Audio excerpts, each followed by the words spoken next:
Let's be honest, playing video games is an expensive hobby. Between the console or the PC, the controller, the headphones, subscriptions, DLCs, and the cost of the game itself, it's quite the investment just to escape reality for a few hours. That's why you have to be selective when buying games. If you're going to spend up to $70 on a game that will consume several hours of your life, you want it to be long enough and fun enough to justify the time and money you've invested. With that in mind, it's no surprise that the video game market is so competitive. Companies know that if their game doesn't stand out from the rest, it's doomed to be forgotten. And this fear is even greater for companies that are just debuting, facing off against the industry's established titans. Such was the case with Shift Up, a South Korean company that wanted to show the world what it was capable of with its first official video game, Stellar Blade. A title full of frantic action, mysteries to solve, and loads of fan service. And I mean a lot. While the company already had experience with mobile games, visual novels, and gotchas, this was the first time they ventured into the AAA market. And what an impression they made. Not only did it receive generally positive reviews and reach the milestone of 1 million copies sold, but it also became one of the standout titles on the PlayStation 5 and one of my personal favorites. But how did it achieve this? Well, that's what I want to talk about today, why Stellar Blade is more than it seems and why it's totally worth it. Like any good science fiction game, Stellar Blade is set in a post-apocalyptic world, which has become a desolate wasteland due to an invasion by aliens known as the Naytibas, forcing most of humanity to flee the planet and live in space colonies. This is where you come in, or rather, Eve. A soldier whose sole objective is to reclaim the planet from the Naytibas' invasion. But Eve is not alone in her mission. Along the way, she's assisted by Lily, the engineer who upgrades her gear, and Adam, who guides her through the wasteland via his drone. Wait a minute. Eve, Lily, Adam? Is this Evangelion again? In fact, I think that's one of the most severe problems with Stellar Blade's plot. Everything reminds you of something else. If the gameplay gives you a sense of déjà vu, it's because the developers have been quite open about the fact that their game shares certain similarities with other titles like Jedi, Fallen Order, and Sekiro. However, something similar happens with the narrative. The further you progress in the story, the more noticeable the influence of other sci-fi works becomes, like Alita, Uncharted 2, Evangelion, and the Nier games. This wouldn't be a bad thing if the similarities between these works weren't so obvious.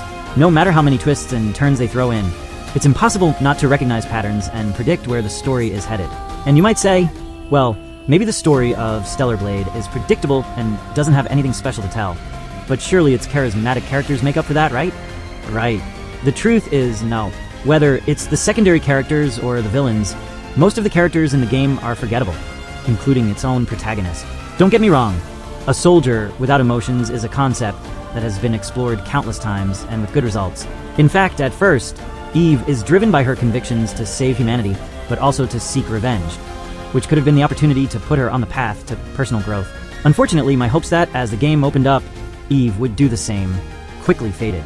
This left the major revelations about who Eve really is, and what the Naytibas really are as the only strong points in the plot, things that are easily deduced.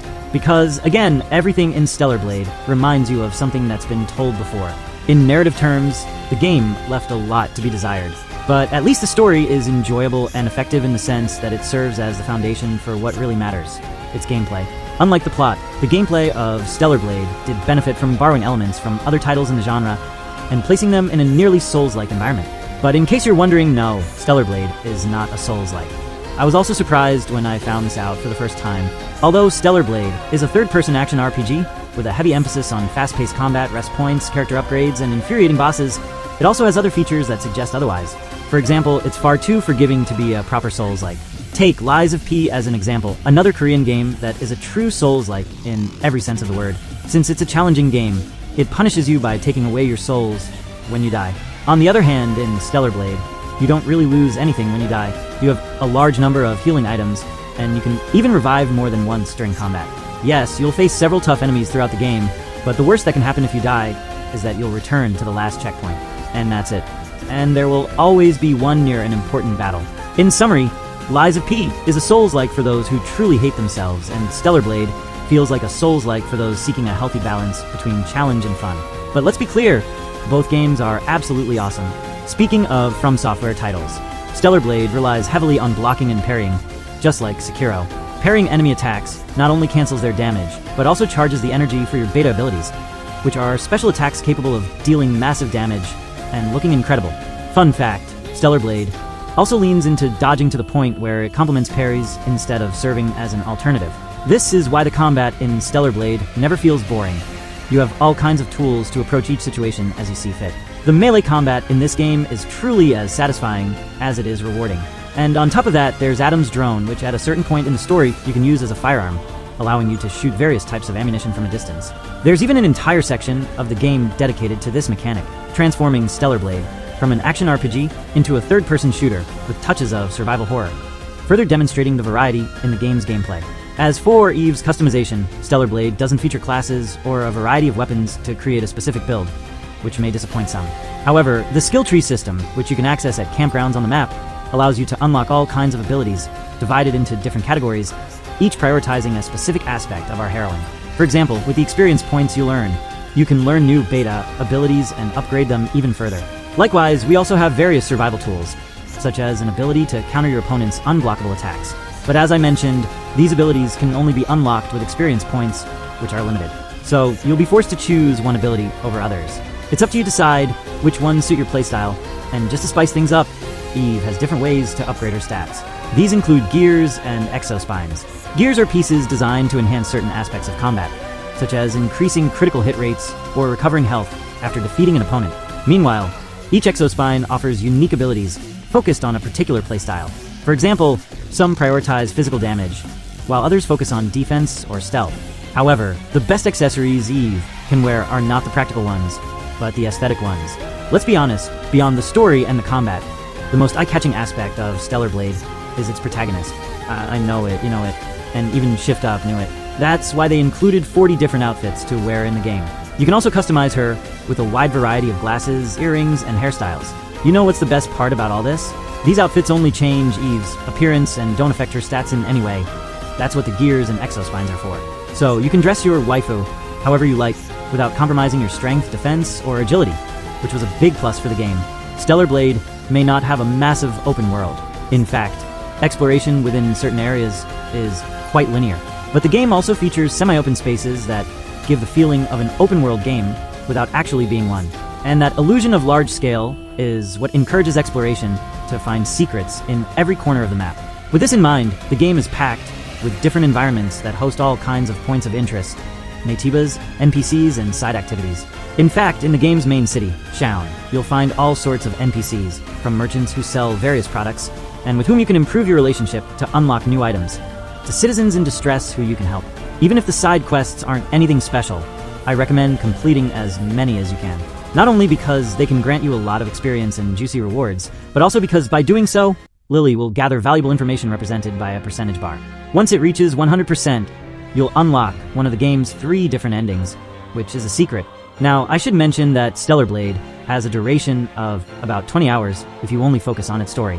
But if you're a true completionist, that time can extend to 50 hours, which isn't bad at all.